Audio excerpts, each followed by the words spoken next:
Oh, look who's back. Time to knock the rust off. It's Kyle, the lesser of the two nobodies. This is going to be sloppy. Haven't been sleeping much, but excited to be back and to be talking about what we're talking about today, which is a book that I read a little while ago called The Coddling of the American Mind, written by Greg Lukianoff and Jonathan Haidt. And we'll get into them and the book and all that stuff in a couple minutes and why I thought it was interesting and why we should talk about it.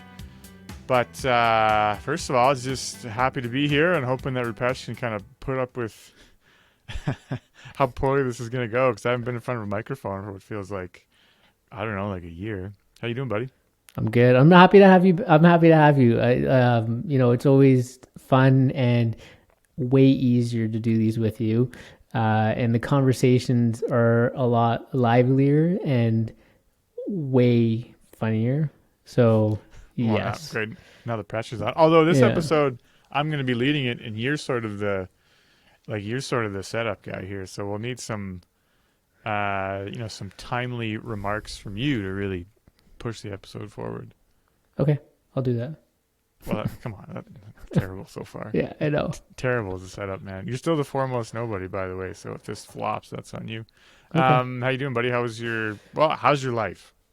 Honestly, I think just when the weather turns and we get into Michelle and I can get into the garden and Davina's enjoying gardening, and that just brings up our spirits for sure. So that's a big help. Yeah, big yard. Hey, you guys, what are you planting this year? What do you got? What's the plan for the garden? Michelle's got this whole thing organized on her side. I'm still trying to figure out blueberries. Like, if anyone knows and has gotten blueberries done right, I mean, I think in our climate zone, like, what are we, 3A or something like that? If anyone's Edmonton. If anyone has planted blueberries in our zone, is successful, hit us up, put some comments in, because I'm still trying to figure it out. It's been a couple of years. We've had some blueberries, but hasn't been that great. So I'm in charge of berries. Like, that's my thing, is to really get some good berries down. And Michelle's, with her naturopathic background, she just wants to be like this herbalist. So she's got all kinds of like medicinal things kind of going on. And then my mom's just doing her thing as well. So we all kind of got our own plot of land at the Patel house here. And it seems to be working out okay. So good. Why blueberries? Like, why not? Because I mean, raspberries. If you just throw a raspberry at the ground, it'll grow. Like, and strawberries too are pretty easy, aren't they? Like, strawberries are like weeds? Yeah, they just grow like anything. Yeah, strawberries haven't been an issue for us. Raspberries have been okay, but for some reason they're not growing as well as I thought. But the blueberries apparently are a little fickle. So strawberries are. Well, I'm gonna mess this up. They're either stoloniferous or rhizomatous. And what that sounds means, like a dinosaur. Yeah. What that means is they basically they just like sprout up a little shoot either above ground. If it's above ground, they're called stoloniferous, I think. If it's below ground, they're called rhizomatous. I think somebody's gonna correct me on that. But basically, they just like do a little shoot. It like grows above the ground and then goes back in the ground and then produces a plant. That's why they just like spread like crazy. Yeah, I got a bunch of bozos then, because that's exactly what's going on in our garden. They're doing this. So delicious. Yeah, no. Like you can never have too many strawberries. No, and you can easily grow them. Like, several of them that we've grown, we've just taken organic strawberries from the store and just planted them in the ground, and they just grow so easily. It works. So. Last year we planted some butternut squash seeds from the grocery store. Like, we just gutted a butternut squash and planted the seeds. Grew so well.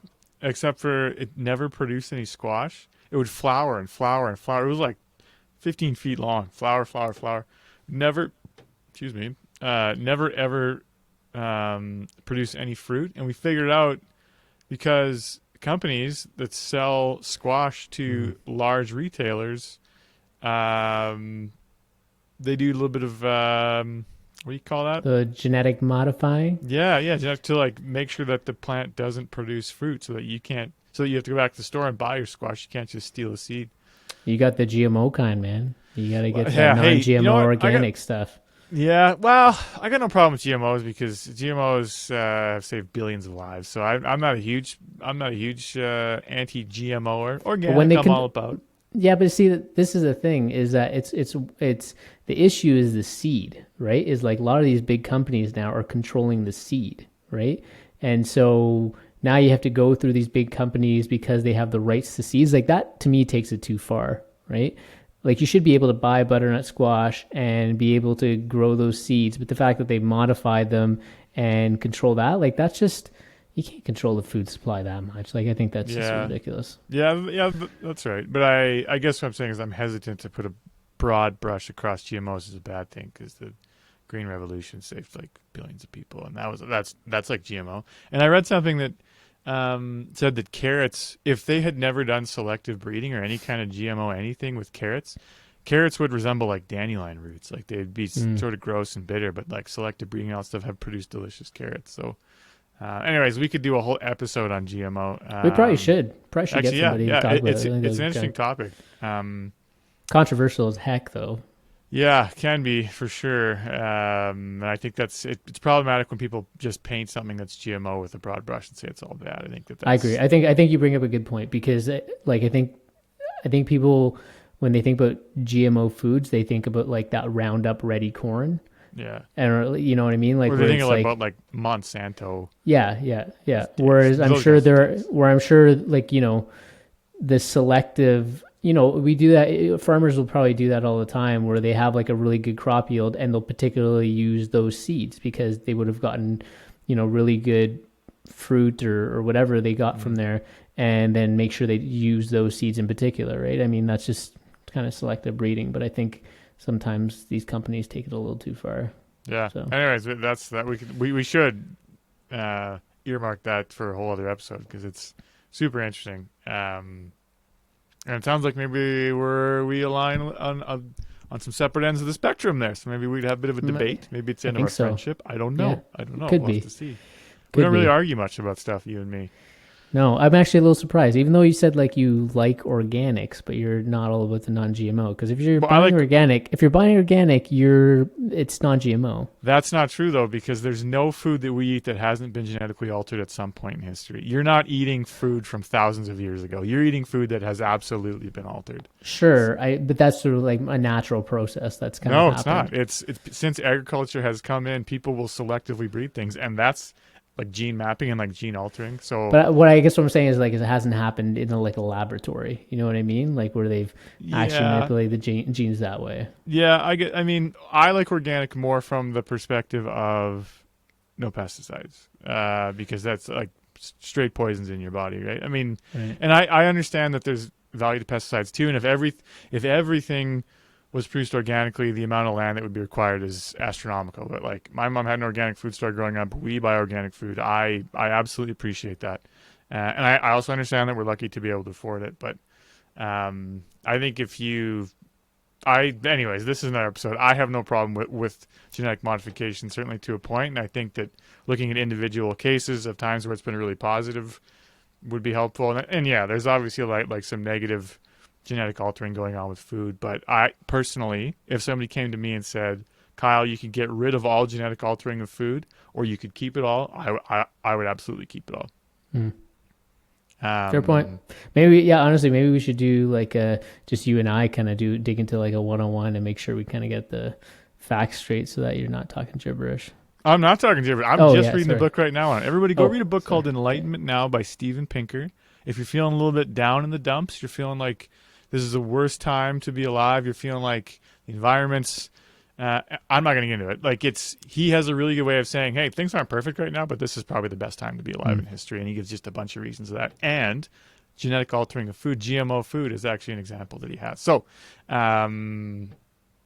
anyways, we're sort of Man, this intro has been way more interesting than the actual episode. We don't even have. I don't do intros anymore. I just felt like it. Just kind of start talking with people and just. No, it's go. good. I mean, so like this, whatever. This first, however long we've been talking, this first 10 minutes is going to be more interesting than the rest of the episode. But we have to get to it.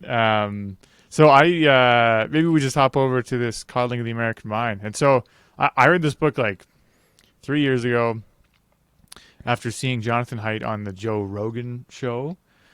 And he was talking about sort of trends that were appearing in American universities, particularly around when controversial speakers would come to campuses and then people would block off or make it very difficult for people to attend those sessions with those speakers because they found that what they were saying was controversial or maybe was insulting or maybe was the word that they used was maybe aggressive or they were pushing microaggressions towards people. And he had some really interesting points which I'll kind of talk about when I get through the book. And so that turned me on to this book. He wrote it with a guy named Greg Lukianoff. So Jonathan Haidt is he's an American social psychologist and he's a professor of ethical leadership at New York University. His main areas of studies are psychology of morality and moral emotions. That's his Wikipedia page. His co-author is a guy named Greg Lukianoff, and he is the president of the Foundation for Individual Rights in Education, which is a nonprofit group founded in 1999 that focuses on protecting free speech rights on college campuses in the United States. So the way that I understand FIRE, or Foundation for Individual Rights in Education, is that students can kind of approach them. He's a lawyer by trade, and so if you were on campus and you felt that your freedom of speech was being infringed upon or your rights to freedom of speech were being sort of restricted, you would approach FIRE, and they would likely give you legal representation to sort of challenge that with the university. Okay. And so I think that the idea for the book came from Greg Lukianoff when he was noticing these trends on university campuses where there were a lot of challenges to freedom of speech in ways like I just mentioned, where people were blocking like Milo Yiannopoulos, whatever his name is. Yeah. Who's the guy? Ben. Oh man, this is gonna bug me. Ben Shapiro. Ben Shapiro. Yeah. They were blocking him from giving speeches at universities, and the way that they approach it in the book is like, this is sort of a weird thing because in the 60s, so generally speaking, university campuses are left-leaning, meaning that there's a high representation of people with left of center political views than there are right of center. And that's always been true throughout history. And the dynamic now, or the ratio, is much higher than it's ever been. So there's a much higher representation of, say, liberal point of views than there are, say, conservative for us in Canada. And what he noticed was a lot of the groups, and this might get a little controversial, and I'm hoping to not frame it in a way that paints one side as being bad. And actually, this is where I fall on the political spectrum too. I definitely fall left of center. But he was noticing that a lot of the speakers that were being blocked had right-leaning views, and they were being blocked by people that were part of groups like Antifa, or that were more left of center. And obviously, Antifa's the far left of center, likely. And so he started looking into it, and he had identified a couple trends that really concerned him because Greg Lukianoff suffered from a severe depression to the point that he almost killed himself one day, and they talk about it in the book. But a lot of the traits that are and so this is sort of where Jonathan Haidt comes in because he's a bit of a psychologist. A lot of the traits that are common, or a lot of the thinking traits in people that are depressed, so they get sort of in these negative feedback loops of thinking and behavior. A lot of those traits he was noticing in these conversations that were happening on these university campuses.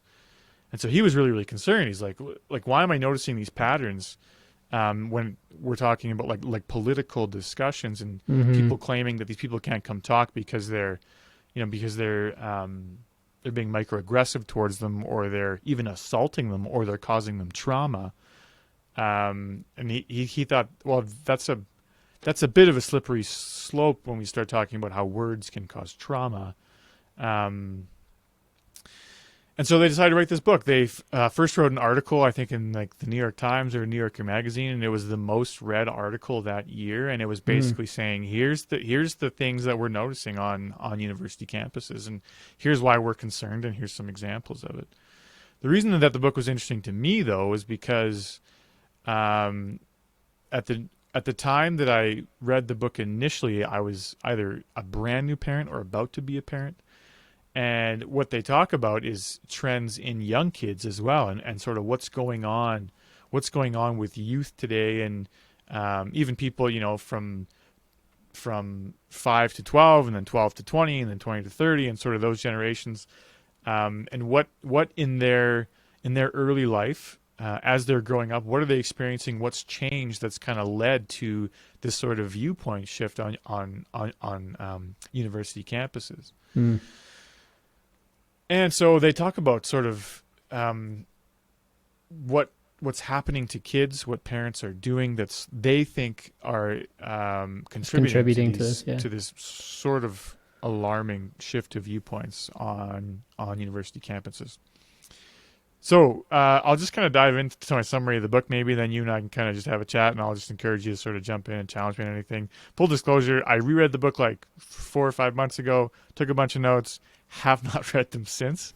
So I'm just going through them right now. So I hope that this flows, and I hope that this stuff kind of comes back to me. But, just sort of full disclosure there.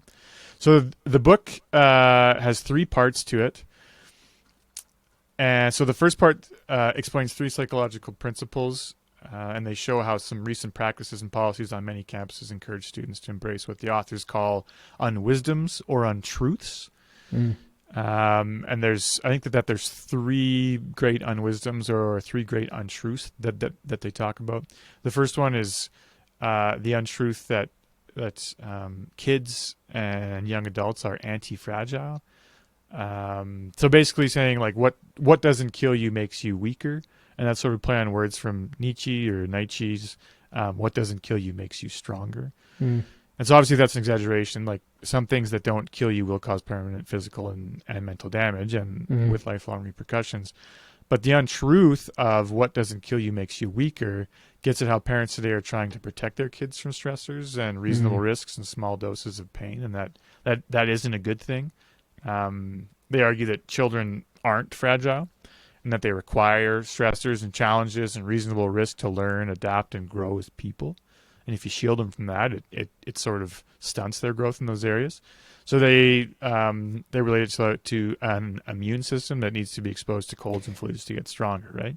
I was just going to say, because like from the physical, like you take emotions out of the whole thing, and that's how the human body works. That's how it repairs itself. That's why we exercise or work out, or, you put stress on the body and you build your body to a new, better state. And the immune system is a great example as well. But as soon as you add these emotions to it, it's like so hard to then view stressors as an appropriate, as a good thing, right? To sort of build yourself up. It's hard to see your kid struggle or watch your kid do goodness. something where this is like he's gonna get hurt, in a responsible way, but like either mentally or physically, like, but you sort of have to let him learn that lesson the hard way, because that'll stick 1,000 times more than it will if you tell him not to do it or her not to do it. What's been your approach with Lowell? Like, for example, if you know that something is risky, like how do you, like, for example, at the playground or whatever, right? Like Avina has, I don't know, about 2 months ago, she started walking up those, like these metal bars where there's like lots of gaps in between, and it's like I could just picture her slipping and her head hitting that thing, and you're just, all these visuals kind of go through. Yeah. But what's been your process like, or how are you kind of approaching that? Honestly, this book has shaped that a little bit. It's funny with the first kid compared to the second. With our first son, people describe me as a helicopter parent. Absolutely, I would sort of have, like, when he was learning to walk, I was right there all the time because I didn't want him to fall, right? Like I didn't want him to. But really, I bet you if you let him fall a couple times, they sort of figure it out, and it probably helps. But I didn't want to let him fall. I didn't want to let him hurt himself. And obviously, there's a reasonable amount of risk to expose them to. So I think that you just sort of have to do a calculation. Like, okay, he's doing something now, and what if he were to fall or hurt himself? How bad would it be? Well, no, not that bad, so I should probably let him do it. Or he could really get hurt here. And actually, the example they use in the book is kids. I think Jonathan Haidt tells a story about there's this. It must be in New York, but there's this place where you can take your kids, and it's basically like a junkyard. Okay. And like there's wood and there's tools and all this stuff, and there's nails and shit. Okay. But like you can take your kids there and let them play amongst this stuff. And he said that he was taking his kids there, and he watched somebody else's kid, and he was learning how to nail a nail into a board. And he could see that his hand was way too close to the nail, but he didn't say anything. A, it's not his kid, but B, he just kind of wanted to see what like the other parent would do. And the other parent basically like let the kid hit his thumb with the hammer. And he just and it hurt the kid, and he like reacted, and he shook it off, and he was upset. But then he went right back to nailing it, and then he like nailed the thing in, and then he knew not to put his thumb so close to the nail next time. So I don't know, man. I don't have like a standard approach that I sort of adhere to. It's really hard. It's easy to like talk about it, but it's really hard to be like, okay, he's whatever. He's like teetering on that step that's like 3 feet above the sand. If he falls back, he's probably going to be okay. But I also find that I do this weird thing, and actually they talk about it in the book, and this is something that's common in depression, where you always assume the worst possible outcome. Or the worst possible interpretation of a scenario and the worst possible outcome. If I don't pass this test, I'm going to flunk out of university. I'm never going to get a job, and I'm going to be homeless. Like, you know what I mean? Like toward that downward spiral of negative thinking.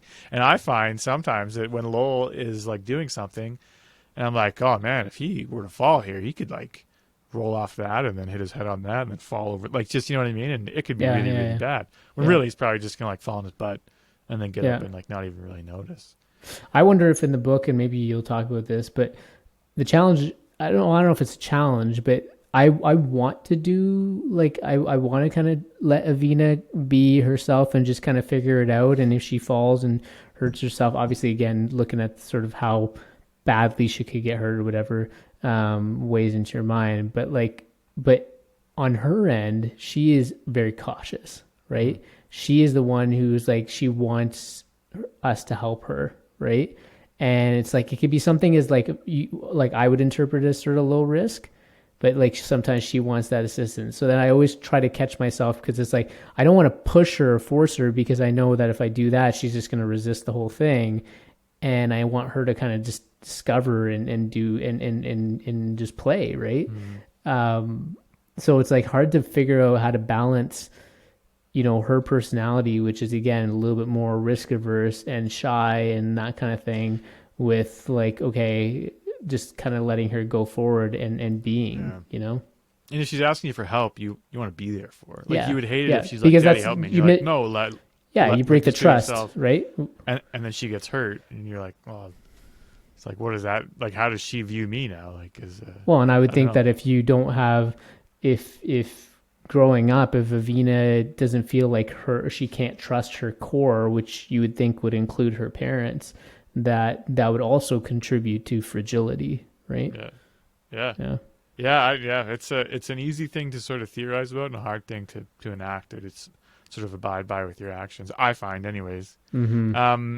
So they talk about so to kind of drive this home with a real world example, they talk about peanut allergies in kids. And so peanut bans in schools were a big thing in, I think since like the mid 90s to now. But peanut bans in schools have actually increased the number of severe peanut allergies in certainly North America. So in the 1990s, about 4 in 1,000 kids had a peanut allergy. But by 2008, that rate had more than tripled to 14 in 1,000. And they surged precisely because kids were not being exposed to peanuts. So like the advice was, don't give your kid a peanut until they're 4 or whatever it is, or 2. I'm not, but like not right away, right? And they had an interesting stat that said, as countries become more wealthy, allergy rates in kids actually increase due to increased hygiene and the presence of antibiotics and reduced outdoor play. So they just argue that like parents are overprotecting their kids and ensuring that they're not exposed to risk, stress, or challenges more now than they probably ever have been before.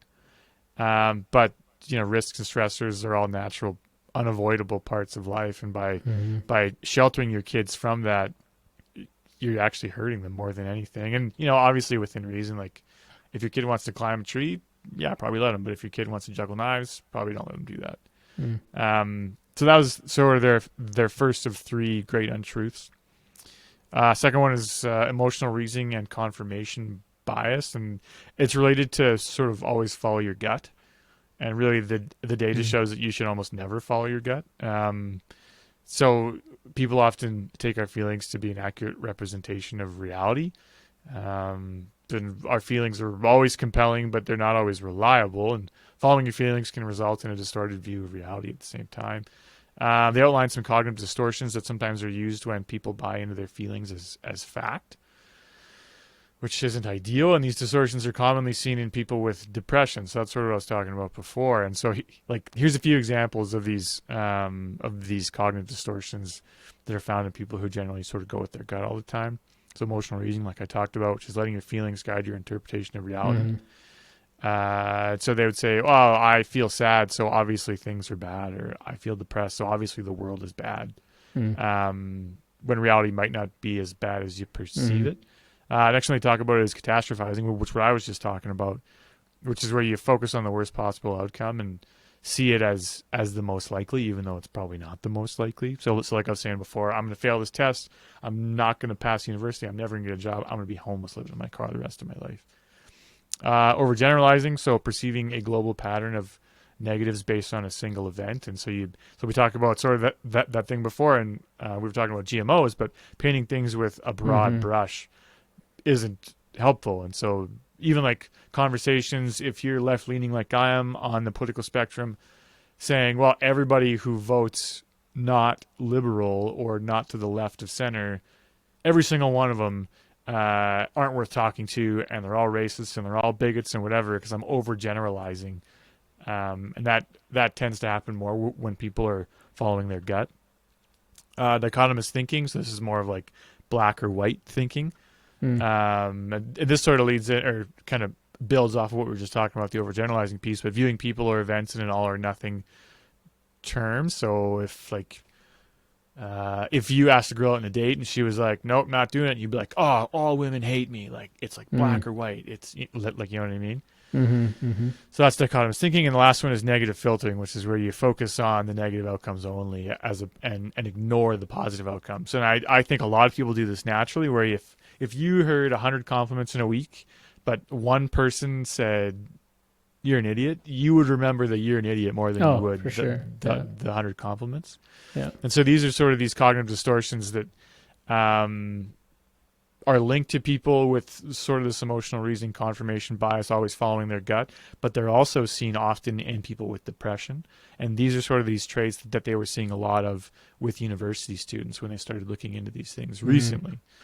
So cognitive distortions aren't good, obviously, but they can be treated through a process called cognitive behavioral therapy, which basically makes people examine negative beliefs associated with those distortions that we just talked about and consider the counter evidence to it. And it sort of helps break that negative feedback cycle and helps people reverse some of those distortions.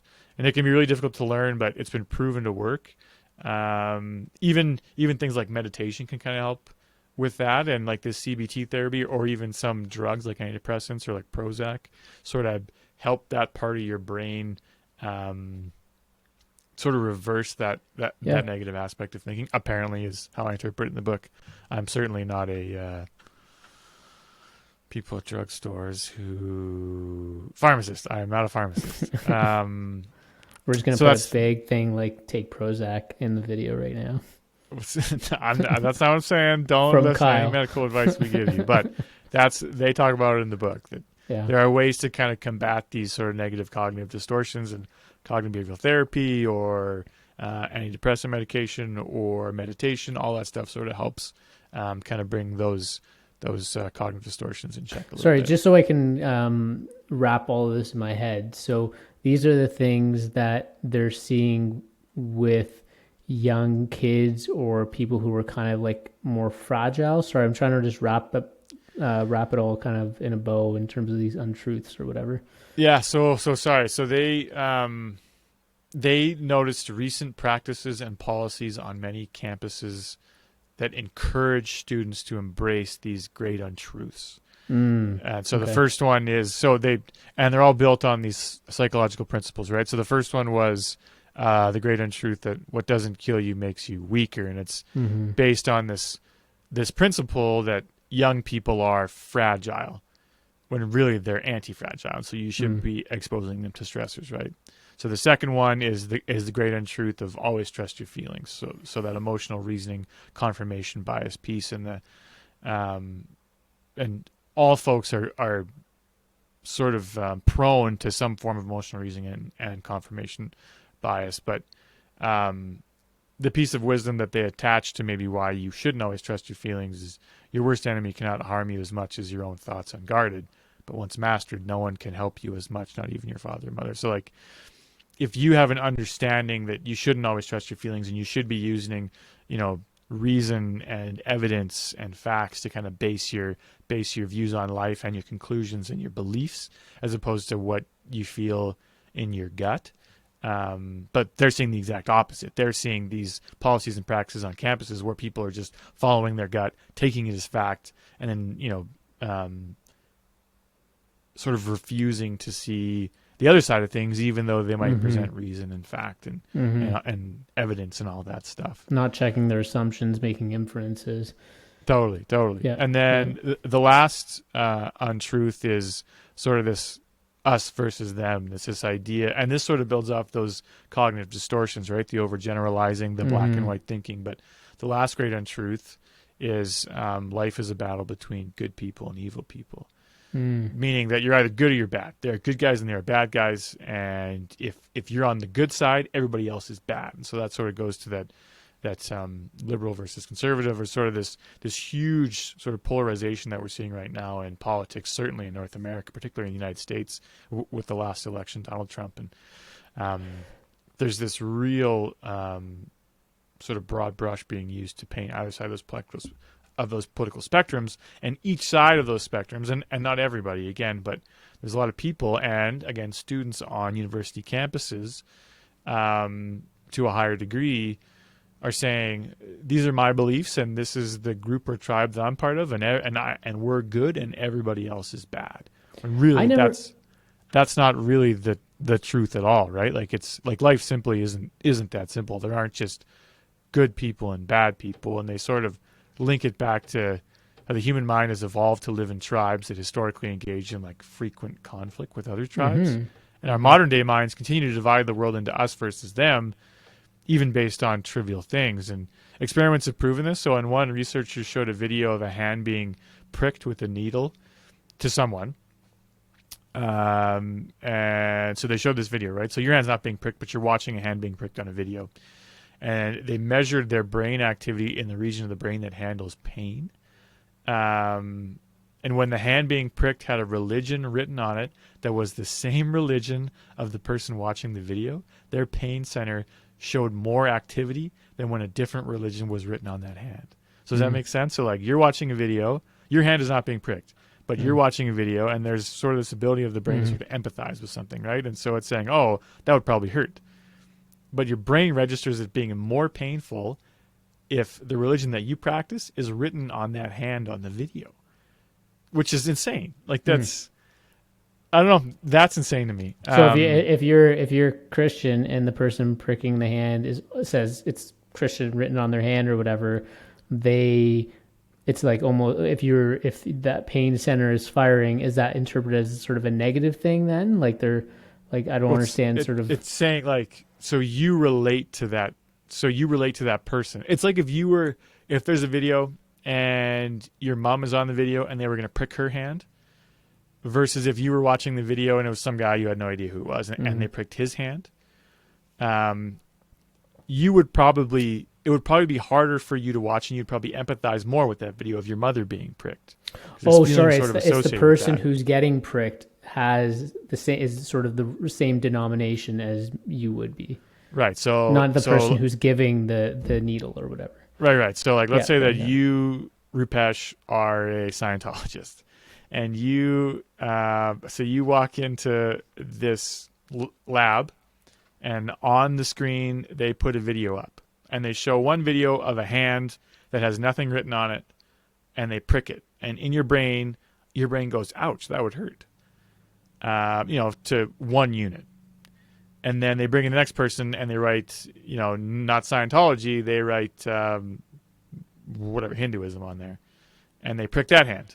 And you aren't a Hindu, let's say. And so, then your brain's like, ouch, that would hurt, 1 unit of pain. But then they write Scientology on there. Got it. And then when they prick the Scientology hand, your brain goes, ouch. And it says, ouch, that would hurt 2 units of pain.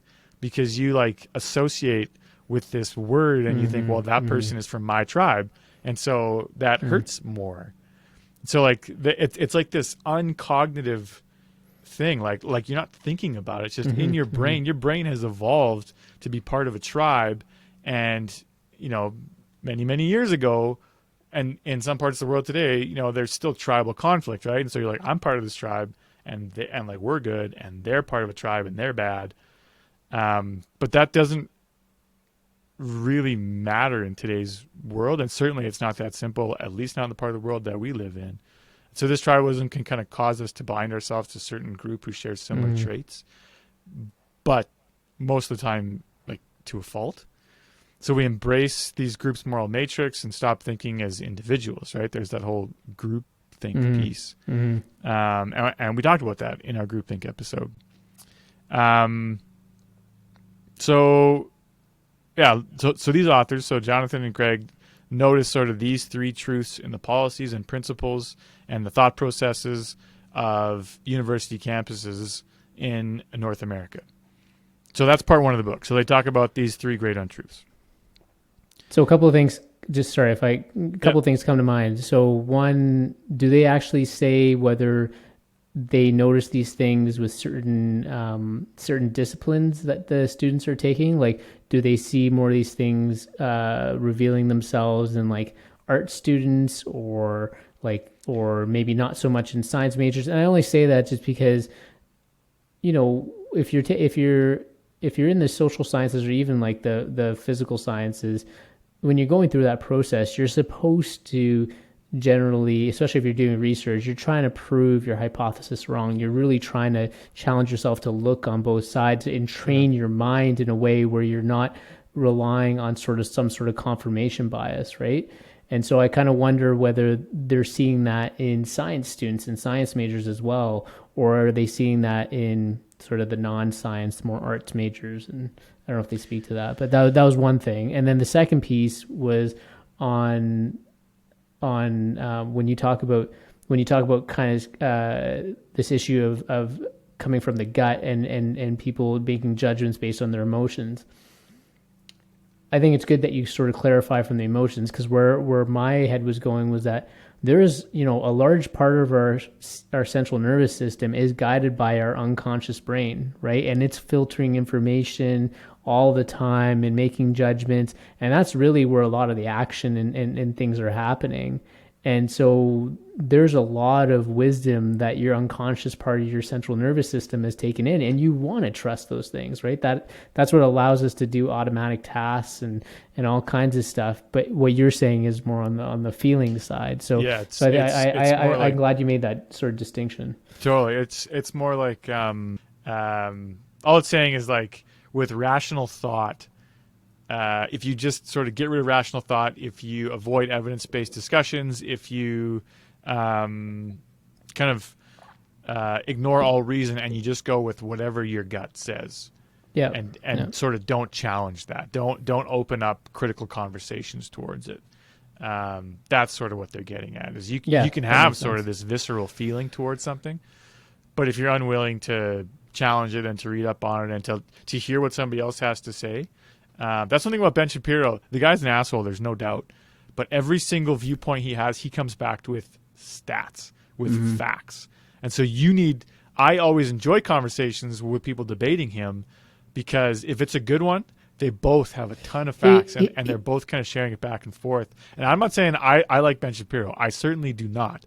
But he has made a lot of people who don't come ready with facts and reason and science and evidence look like idiots. Even if their viewpoint's right, he makes them look very stupid because he's very, very, very well researched. He is very well researched, and he's able to pull these facts out. I would also say he is an excellent communicator, right? Like he's able to say with a ton of confidence and very concisely to the point of where it's like you feel very shut down by hearing those facts. Those facts, though, I mean, some things could be stretched and they could be interpreted facts or whatever. But the way he exactly, it means nothing, right? Totally. That's the thing. Like you got to come with your A game with that guy. Yeah. And so even like guys like Jordan Peterson, so these controversial guys who say things I don't agree with. Jordan Peterson doesn't agree with same-sex marriage, and I don't agree with that. But on a lot of other points, he comes with studies that like back up his viewpoints, and so he has sort of established his position with data and facts and science. I'm not saying he's right, because I'm sure that if you're coming into these arguments, you just need to make sure that you have your evidence, your facts all in a row, right? And so I think that's what they're getting at, is if you just feel like something's right or wrong and then you just take that as truth, or if you perceive something in the world in a certain way and you just take that as truth, that is not a healthy practice. You need to be open to sort of test your assumptions, and you need to be able to be open to, like I was saying, evidence and reason and all that stuff. I think that's the big point that they were trying to make. Yeah. And as far as the majors, I don't remember. They could talk about it, whether it's an arts major or a science major or whatever it is. They probably do talk about it, but I don't recall off the top of my head. Sorry about that. Yeah. Okay. So part 2, they talk about what happens. So they talk about some examples of what happens on university campuses when students sort of adopt these 3 great untruths. And they say that it's sort of because these institutions fall victim to, they have low levels of viewpoint diversity. And that's what I was talking about before, where if you were, I wonder if I have some stats here. It doesn't look like I do, but 30 years ago, the representation to left-leaning, professors with left-leaning politics versus professors with right-leaning, say it was 2-to-1. And now that number is much more tilted towards the left-leaning. So there's much lower viewpoint diversity on campuses on average in the United States. They talk about weak leadership. So generally the president or high-ranking members of the faculty or the administration that sort of cave into these sort of 3 great untruths that they talk about. And a high sense of threat. So those are the 3 things why they think these are happening on university campuses. So these levels of viewpoint diversity, weak leadership, and a high sense of threat. And that last point, the high sense of threat, they say is caused in part by a real escalation of political polarization and provocation from off-campus groups, which is true, right? I mean, you think about that woman that was killed by the vehicle that kind of rammed its way through the Charlottetown. Yeah. So not to say that these events aren't linked in some way or another to actual threats to people or escalation of sort of political polarization and provocation from some off-campus groups. They just flag that. They highlight a number of examples of riots on university campuses when contentious and sometimes not contentious speakers were invited to talk. Sometimes these protests turned violent and people were injured with no consequences handed out from the university. And like in the day of, so now in social media, like even since the 2010, remember when the Vancouver Canucks lost the Stanley Cup finals and there was riots and, it happened in 94, but it happened again in 2010.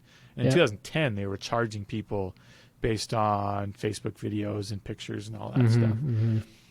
So at these riots, because this stuff happens on university campus, apparently it's up to the university to kind of deal with any kind of charges that they want to pursue.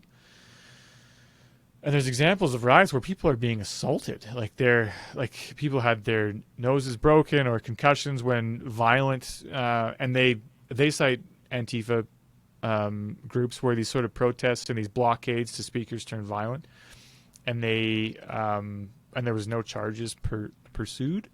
And so sort of what message does that send then to students, and what does that say about the university? Mm-hmm. When they're bringing contentious speakers, and the freedom of speech. In the 60s, it was the left-leaning groups that were fighting to bring contentious speakers on campus, and now, there's these contentious speakers that are coming on who are expressing controversial viewpoints, and they're being stopped. That's just a pretty big shift in, maybe what universities are supposed to stand for. And absolutely, if somebody's coming on campus and they're, obviously slinging homophobic or racial slurs or whatever it is, like, you can't have that. But often people that come on to give talks aren't, and they're perceived as being a threat when really maybe they might have contentious views, or they might have opposing views. But so when you say threaten, like threat to what? So they link that to and actually here. So protesters. So like I was saying, some of these protests turn violent. Protesters often use cognitive distortions, like I just talked about, when explaining why they protested. For example, they equated offensive ideas, or ideas that were counter to their own beliefs, that the speaker may bring up during their talk, as quote-unquote assaults that would cause quote-unquote harm, meaning they felt that they would experience trauma, which is a term usually referring to a threat to someone's life or safety, when listening to the ideas that were counter to their beliefs, which is a dangerous link to make, the authors argue. So if you so they're linking, so they're saying that if you go to see the speaker has contentious views on something that maybe you find offensive. Maybe you are an environmentalist and this person is pro-oil, and they're saying there's no reason to conserve land or whatever it is. They're saying that you might find these views offensive, and it might cause trauma, or it might cause harm to you, when really these are just offensive views. And I think that's a pretty mild example. But I think so, for example, guys like Jordan Peterson, who were heavily opposed to the bill in Canada that was going to legally require people to call other people by their preferred pronoun. And Peterson's example was, and I'm not saying I agree with him, he didn't like the impact that would have on the ability of Canadians to kind of practice free speech.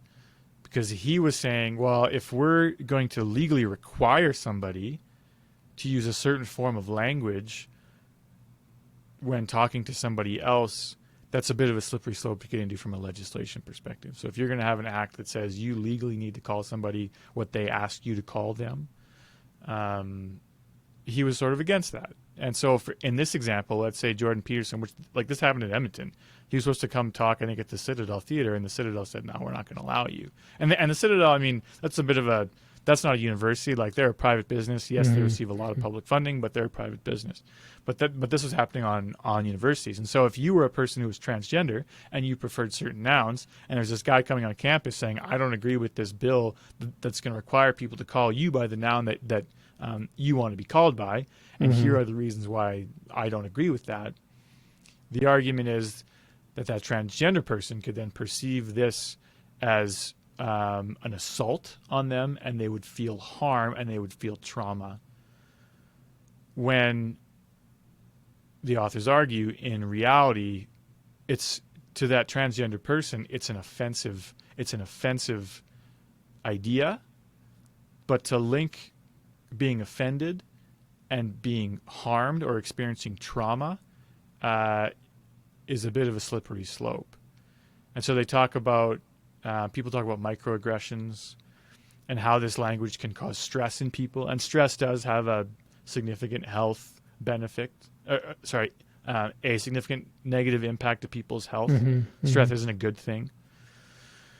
But then if you're going to, and so that's sort of one of the counter arguments that I've read. And the authors say, well, if you're going to say because these offensive or counter ideas cause stress, we're going to link that to trauma or harm, then how come everything that causes stress we wouldn't also consider to be an assault or something? So if you're driving with, if you're in a vehicle and whatever, the guy who's driving in the car next to you is driving a little unsafely, that stresses you out. Is he assaulting you? Is he causing you harm? Or I'm sure that there are better examples out there, but that's sort of the argument they make. Yeah. And so that was interesting to me. So that's sort of part two. They talk about what's happening, and they talk about those examples, and the worst case scenario where people were getting assaulted on campus because they wanted to go see these speakers talk, and as they were walking in, they would get punched in the face or they would be assaulted. And even though the university had likely had enough videos, photos of the incident to sort of pursue a charge, they didn't. And they said, well, this is an issue, the issue, the thing, that a concern I have is so somebody wants to go see Jordan Peterson speak. They may or may not have the same views as Jordan Peterson, but they're just genuinely trying to learn. They're not on an extreme point of view or spectrum. But now all of a sudden that person has got, potentially got insulted by somebody because they're going to go see Jordan Peterson talk. What does that do to that person? It just pushes them towards a direction of violence, and or not to say that will happen, but it could, right? You've just nudged that person into a direction that is not going to be productive in society. And this is the whole issue. I've talked about this in an electoral system, for instance, right? Where you don't have proportional representation systems like we don't have in Canada, for instance, right? And the fear is that, it could drive extremist points of view, right? Well, in its true democracy, this is the conversation that we need to have. I understand, of course, we don't want to have a society where we're threatening, we're threatening the progress that we've made in society by any means. But if people still feel a certain way and they're not in that extremist point of view and they're shaped by certain lived experiences, let's have a conversation about that. Let's have a genuine one, because if you don't, you just push those people underground, and that's when you get the real bad shit happening, right? Totally. And it sounds like this is sort of brewing in universities, which is, supposed to be the place of real, true debate and scholarly thought. And so it's really sad to hear that, not that I'm surprised by this, and I know that this is happening, but the fact that it's affected a whole generation, and you're seeing that this is arrived because of sort of how maybe kids were raised. It's incredible. Yeah, and I mean, if the last thing you want is for universities to turn into echo chambers. You need to go to university to sort of broaden your views and to be challenged and to hear those controversial viewpoints and to sort of establish your position, if you so feel, against it, but then to have a good reason for why you feel that way, and to sort of understand things like scientific process and understand peer-reviewed science and understand reliable data and how you can draw conclusions from reliable data. But if they turn into these echo chambers, and so you're only ever hearing one point of view, and it's a point of view that's never going to offend anybody, I don't know, man. That's a bad place for universities, particularly, to be. These are supposed to be places of higher learning, and you look at all kinds of stats on people who go to university and sort of, or at least people who sort of pursue post-secondary education and all the benefits that sort of come along with that. And you would hope that these institutions would continually begin to produce people that would experience those benefits or would have those benefits. But from the examples that they outline in this book, which again, it's in the United States, I don't know. It sort of sets a bit of a depressing current state of affairs. What's the harm in having this person speak, and then, let's say as a class or whatever, let's say you guys, a class goes and watches some of these controversial speakers speak, and then in their next lecture, they discuss it, right? They can have a critical conversation about, what they heard and whether that person was BSing, or, just have a really good chat and debate about that. That's really where the critical thinking happens. But you've just all of a sudden just sanitized that process and said, nope, not happening. And we're not going to let any sort of critical thinking happen and let people actually, work themselves through this, right? Yeah. It's not And helpful I at mean, all. I just want to be clear that all those guys that I talked about, it's like Ben Shapiro, I like Jordan Peterson. I'm not saying that I agree with what they have to say. What I'm saying is that I agree with the fact that they should be able to say it, and they should have forums to say it, as long as they're not being blatantly, racist or homophobic or whatever, or they're actually calling for harm to certain groups of society. It's about So intention, right? Sorry, what's that? It's about intention, right? Totally. If like Jordan, and I don't know, and I've watched some of his talks here and there. I don't know his full sort of what he's about, but like if his intention is not to do harm, and he just feels like this is his way of communicating how to build a better society, and he has all the sort of positive intentions in the world, but his methodologies just don't work for some people. Sure, that's one thing, right? But obviously, I don't think speakers who are intending to create violence and intending to do harm, like that's just not a productive thing in society, right? Yeah. So Yeah. maybe not a need to have that kind of person there, but somebody who's just challenging thought and has good intentions and believes a certain way, why not have that challenging conversation invited?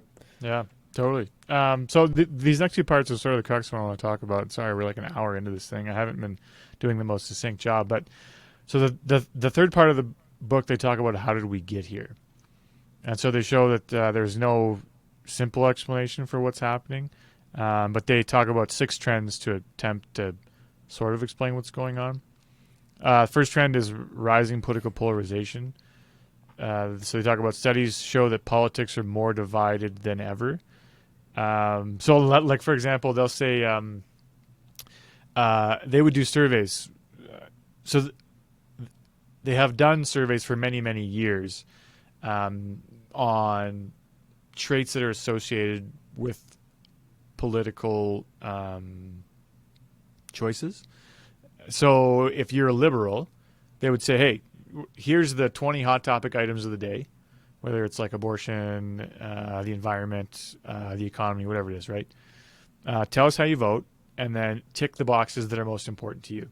In the 1980s, people that were liberal, of the 10 top items on the political agenda that year that were associated with liberals, they would probably tick 2 of the 10. Same thing with Republicans. They would probably tick 2 of the 10. So if you were Republican in 1980, you were probably a fan of, the right to bear arms, and maybe you weren't so keen on low abortion. taxes or something. Totally. But maybe you didn't want low taxes. Anyways, so in the 80s, about 2 of those 10 things would be common to your average voter. And these days, it's something like 8 or 9 out of 10, meaning that there's much less room in the middle to kind of meet in the middle with your political opposite. So if you're a Democrat today, you're closer to the stereotypical Democrat than you were in the 1980s, if that makes any sense. And so there's a much greater polarization on the political spectrum, and there's a real negative aspect to politics these days. They argue. So people used to associate with their political party because they believed in what the party stood for, or they believed in the people running for the party. In other words, they were politically active for love of the party. Recently, though, people have become much more motivated to take part in politics due to hatred of the opposition, not love for their party, if that makes sense. Yeah, it does. Which is awesome. This next one, so the second trend that they explore is a big one, and it's the rising rates of adolescent depression and anxiety in the generation known as iGen, which is they were born in 1995 or later. And basically, this is the generation that always had a computer in their pocket. Since the end of high school, they would have always had a computer in their pocket, and most of them much earlier. Most of them like age 12, probably, right? So in 2011, depression rates for 12 to 17-year-olds in the U.S., particularly for girls, started to increase from 4.5% to 6.4%. So for boys, it increased almost 2%, so 4.5% to 6.4%. For girls, it increased from around 13% to almost 20%. So that's 1 in 5 girls they're depressed as of 2011. Suicide rates for 14 to 19-year-olds have also increased in that time frame. And so attempted suicides, I think, are higher in girls. Successful suicides are higher in boys.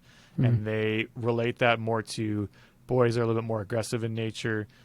Statistically speaking, a boy is much more likely to use a gun, and a girl is much more likely to do something like take pills. So more girls are trying to kill themselves, but more boys are actually doing it. Successful. So there's been a steep increase in suicide amongst adolescents, and that's not good. And some researchers link this to the rapid spread of smartphones and social media. And some stats are pretty concerning. So the linkages that they've been able to make, when kids use screens for 2 hours of leisure time or less a day, there's no elevated risk of depression. But above 2 hours, the risk grows larger with each additional hour spent on social media. Sorry, what's the age range for that? So that's 12 to 17. Okay.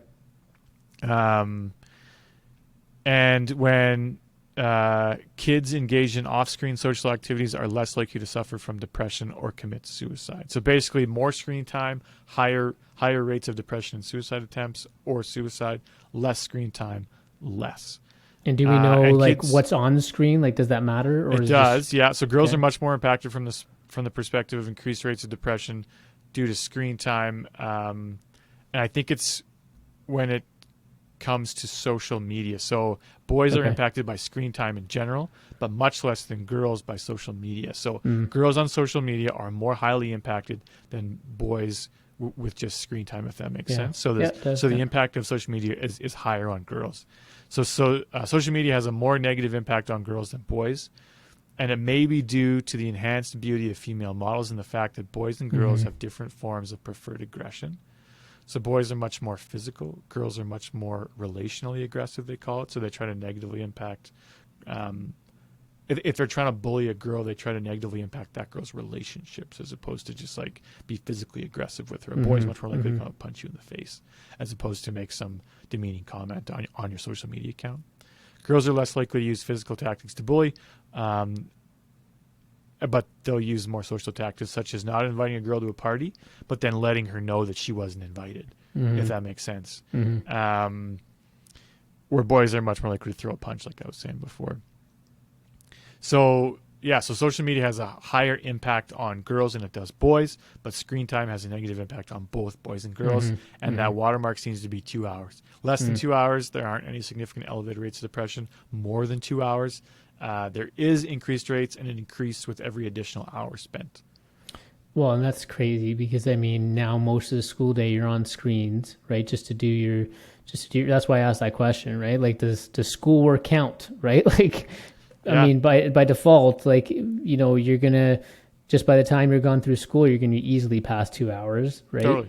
And so then you're limited with, like, no TV time and no, you know, recreational computer time or smartphone time or whatever, you know, like, that's almost nearly impossible. Yeah. Yeah, it's scary because it's such a, we're only on our phones more and more. Yeah.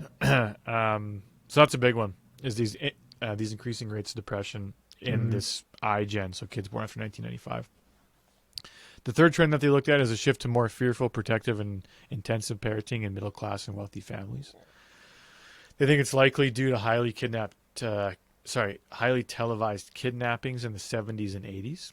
So there was a couple very high-profile kidnappings. The guy who started America's Most Wanted, John Walsh, yeah, his son was kidnapped and murdered, and there was a handful of very highly televised child kidnappings that really, really scared parents. Well, and John Walsh, the guy who killed his son, they never even told him where his body was, right?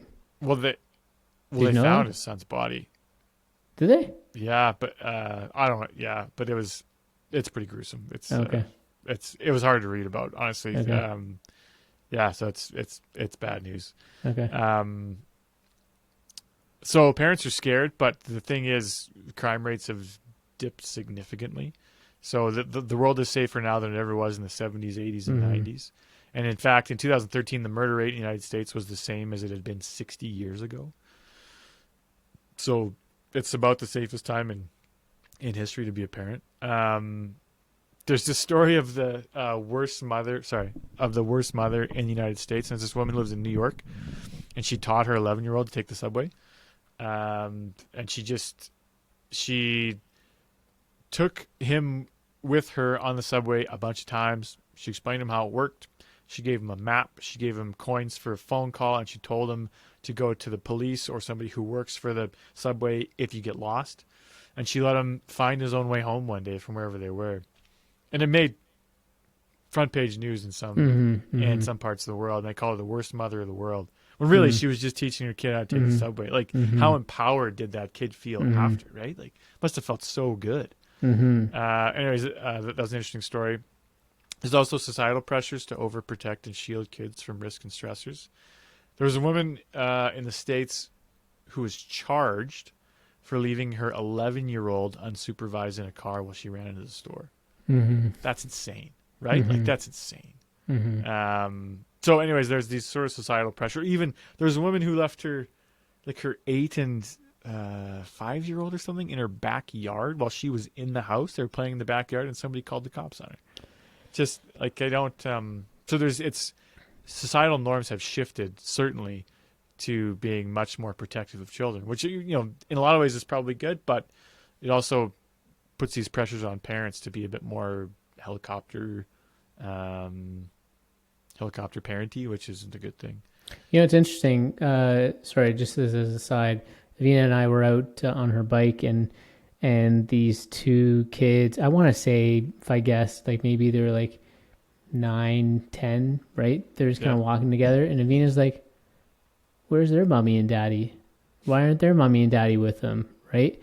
And I was just surprised that she asked that, because I didn't even blink. Like, I saw those two kids, I was like, didn't even think like, oh, where their parents were. Like, I don't know, just like growing up, it wasn't a big deal for me to roam around the neighborhood by myself at that age. And so I maybe I haven't adapted myself, but it didn't even dawn on me. But for her, it was kind of like, and I don't know, I don't want to read too much into it, but it was just an interesting observation for her to be like, where are her parents? And that's just kind of out of the ordinary or whatever. So I don't know, I just kind of explained and said, well, they're both together, they're older, they kind of know what they're doing, and it's not a big deal. And so, okay, right? But, yeah, good. Yeah, I think it's easy for me to like picture my kids as 12-year-olds like having fun around the neighborhood. What's harder for me to picture is like how you step by step sort of get them to the place where they're, comfortable, confident, and like you have faith in them just to be on their own for hours outside unsupervised. Like, to go from where we are now to there, man, that's gonna be that's something that's less clear to me, but we'll have to figure it out.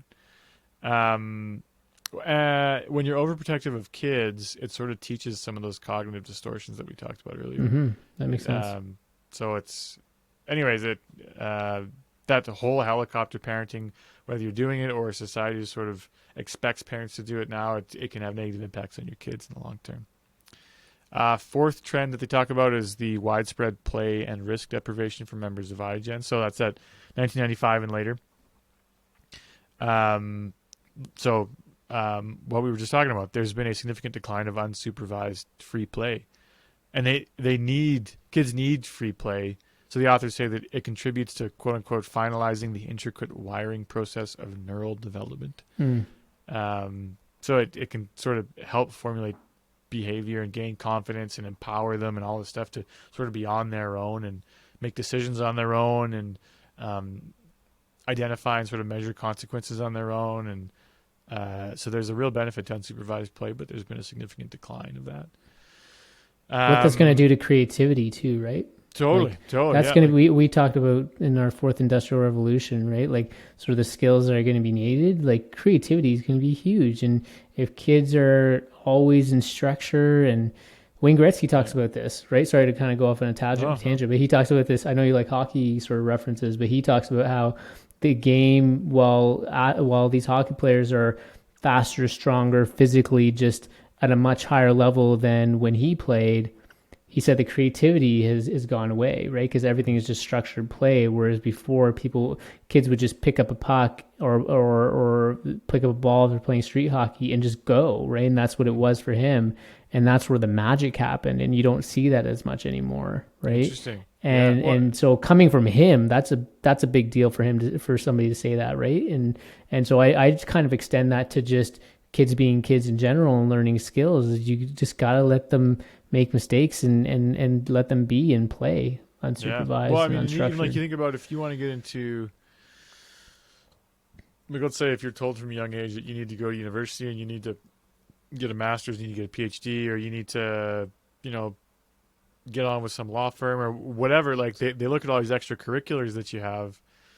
And so from a young age, you know, you're put into all these things to sort of build up this resume Mm-hmm. or whatever. And so that, so, you know, so their argument is kids these days have no time for free play just because there's so many extracurricular activities and there's so many pressures to, you know, oh well, you need to go to these elite universities and here's all the requirements for that. So you have to study Mm-hmm. all the time and you have to do it. Or if, you know, like high level athletes to make the NHL now, you're in, so like you're playing hockey all over the province for the Mm-hmm. entire hockey season, and as soon as that ends you're in dryland training or power skating or whatever it is, and then like you have your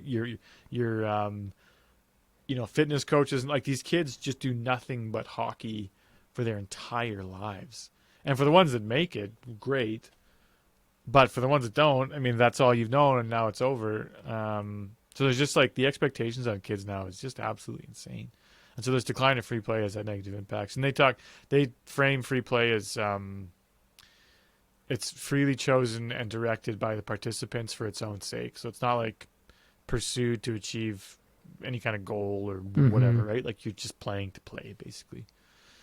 So that's the fourth trend, and I'll just kind of go over them again quickly at the end. But fifth is an expanding campus bureaucracy taking an increasingly overprotective posture. And we've talked about this a lot before, but Mm-hmm. Mm-hmm. increased administrative bureaucracy on university campuses, like parents stepping into conflicts between kids. So like the university is not allowing sort of these contentious viewpoints to be debated and open. Mm-hmm. You know, Mm-hmm. they're sort of stepping in and allowing this behavior to occur where people are being banned from campus and all that stuff that we've already talked about.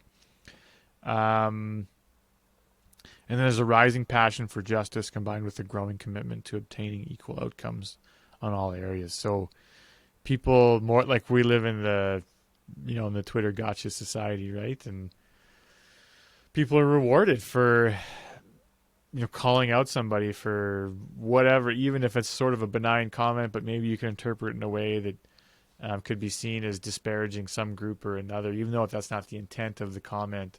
Mm-hmm. You know, people are rewarded for, you know, for saying, "Oh, look at you, like you're whatever." So it's sort of that whole cancel culture Mm-hmm. that we're experiencing now, and there's this real passion for justice, and people that are doing sort of this call outs are sort of rewarded for it. So Mm-hmm. I don't know. It's so that's not awesome. So just to summarize those things, sorry, this is getting a little long in the tooth here, but No, it's rising good. political polarization, rising rates of adolescent depression, um, a shift to more fearful, protective, and intensive parenting, widespread play and risk deprivation for members of that iGen, so born after 1995, kids that had the internet in their pocket basically their whole lives, expanding campus bureaucracy, and a rising passion for justice. Mm. So, so it paints a pretty, you know, doomy, gloomy picture. But then they kind of bring it all home with here's 10 ways that you can kind of raise wiser kids. Sorry, you can raise wiser kids. Man, I've Right. not been in front of a microphone in a long time. And so I'll just kind of go through those because I think this is the most helpful part of the book, honestly. Like they explain all these terrible things that are happening, but you know, what are some things that, as young parents, like you and I are, what can you do to sort of prepare your kid for the road, not the road for your kid? Mm-hmm. That's a quote from the book. Sage. That's yeah. Sage. Actually, it's like some old proverb, I guess. But I read it in If the book, so I'm if gonna. the you know you could have pulled it off if I didn't see the glare from your screen that you're reading something. So Yeah. Oh, I told you these are notes I took like 4 months ago. So number one, assume your kids are more capable this month than they were last month, and communicate with your kids and learn what tasks or challenges they are up for. So that's mm-hmm. basically the big thing of like,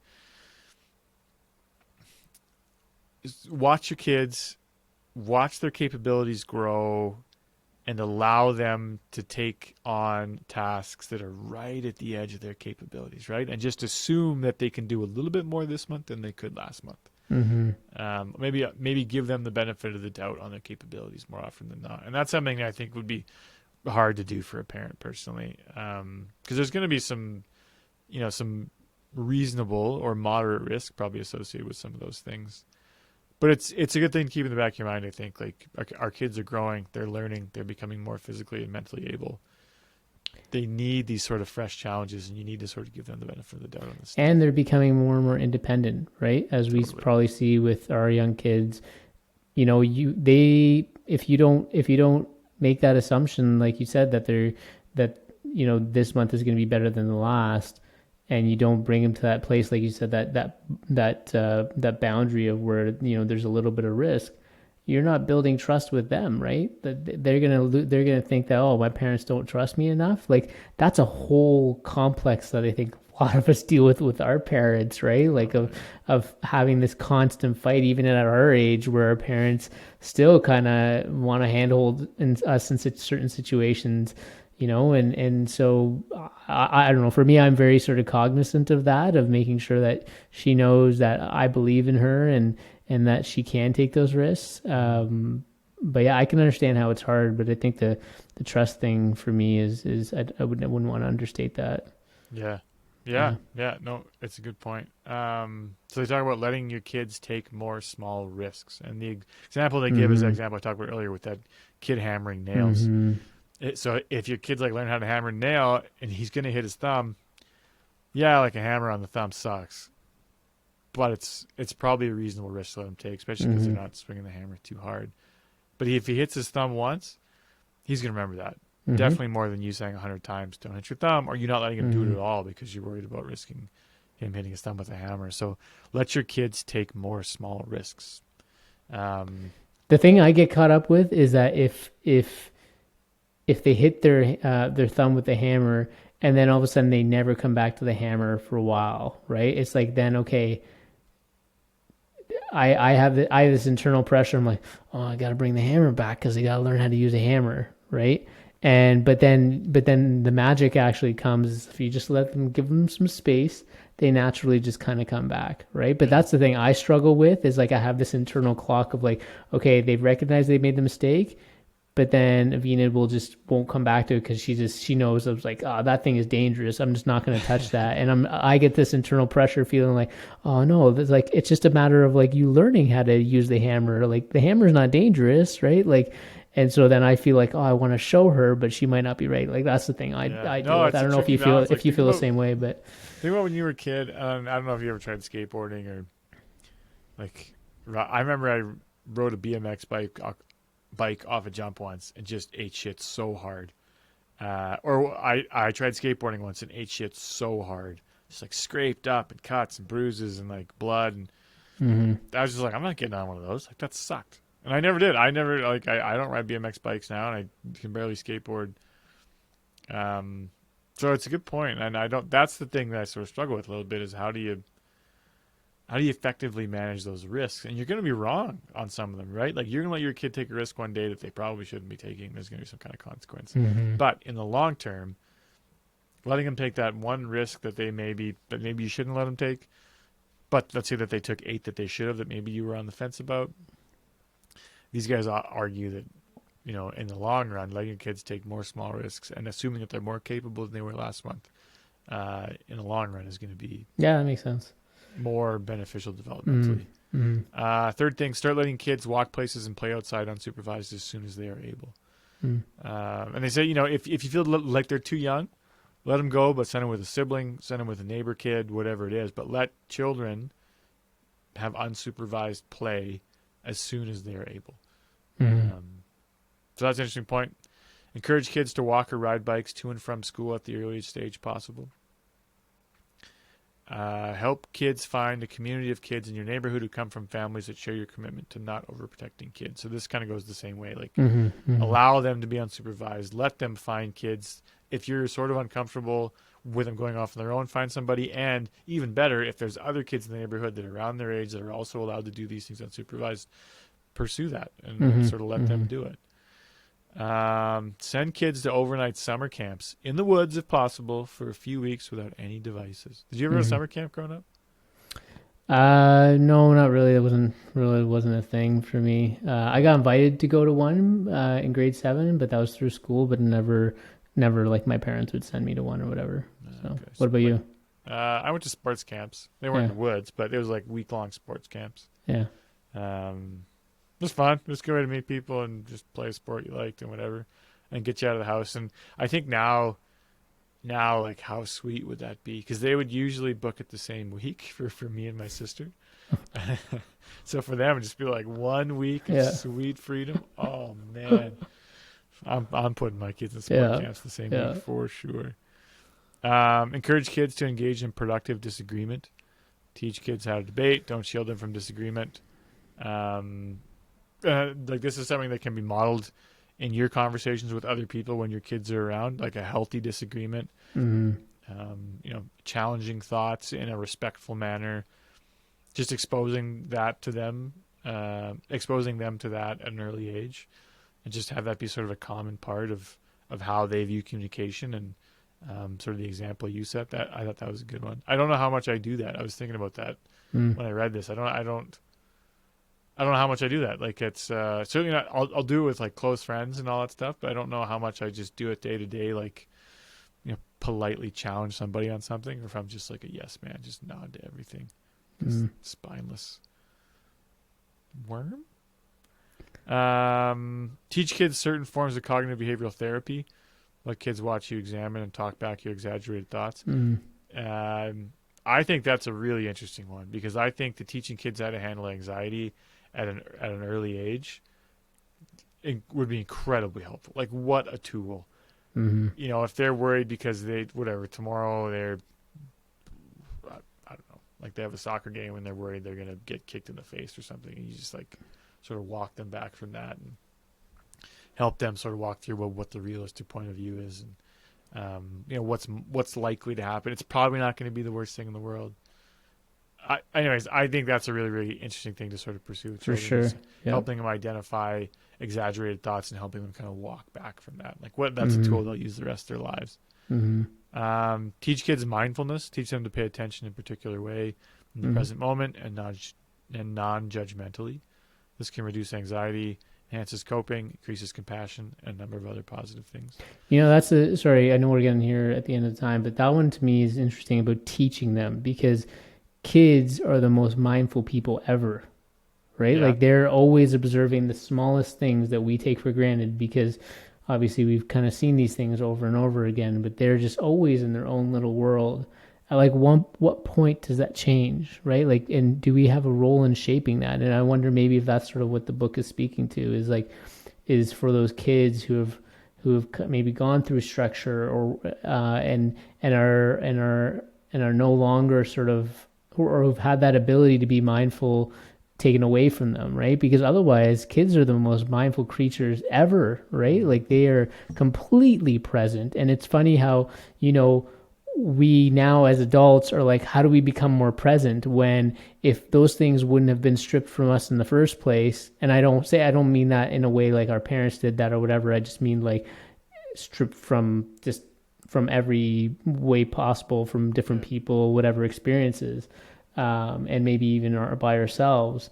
We would have been present creatures through our young teens, through our older teens, through early adulthood, and not have to go to a retreat somewhere to be awoken and become more present. You know what I mean? Like, Yeah. it's kind of ridiculous how we've gone so far from that. But Yeah. But yeah. if you think honestly about the minutes in your day when you were 100% present, there's days where for me it's zero, and that's insane to me. Like, Mm-hmm. where I'm always like distracted on something, or I'm always like, sort of just like reacting, and then like my mind's on something else or whatever, and it's a real. I don't know, but I wasn't like that at one point, and now then I kind of got like that, right? And so, Yeah. When does that how can happen? you? Right. What's that? When does that happen? Like, at It what totally. age does that sort of been like, okay, what I'm looking at right now, whereas if I was 3, that thing that I'm looking at was my world, and now all of a sudden it's no longer my world. Like, I can just ignore that. I can be distracted by things now. Like, how does that change? I don't know. For me, that's an interesting question. Yeah, I agree with it. And the last tip they give is teach your children to give people the benefit of the doubt when possible. Mm-hmm. And I think that this is more related to if somebody says something that offends you, but you think it came from a good place, like they're just ignorant or something, but they meant to say something. They meant to say something in like good spirit, in like good faith, but they just used the wrong words or whatever. Like, teach them to give people the benefit of the doubt and be like, you know what, they probably didn't mean the insulting way that I'm interpreting that. I should give them the benefit of the doubt here. There's obviously exceptions to that, you know, people being passive aggressive and whatever, but to teach them to say, you know what, in instances where you can decipher as much, to give people the benefit of the doubt. And I think that's an interesting one too.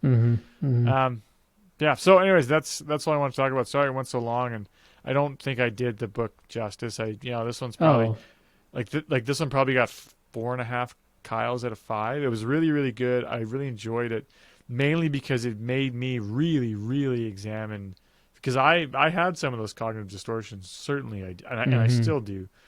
And I generally associate with that left-leaning group. And, you know, to be perfectly honest, when I read about those speakers being blocked from campuses, I was like, hell yeah, like those people are, you know, whatever, homophobes, whatever. In this book, I will now go watch a Ben Shapiro video and try to understand his viewpoint, and then come up with a counter to it. If I don't agree with what he's saying, I now come up with a counterpoint to it based on some form of evidence. Whereas before, I would just take whatever my visceral reaction was as truth.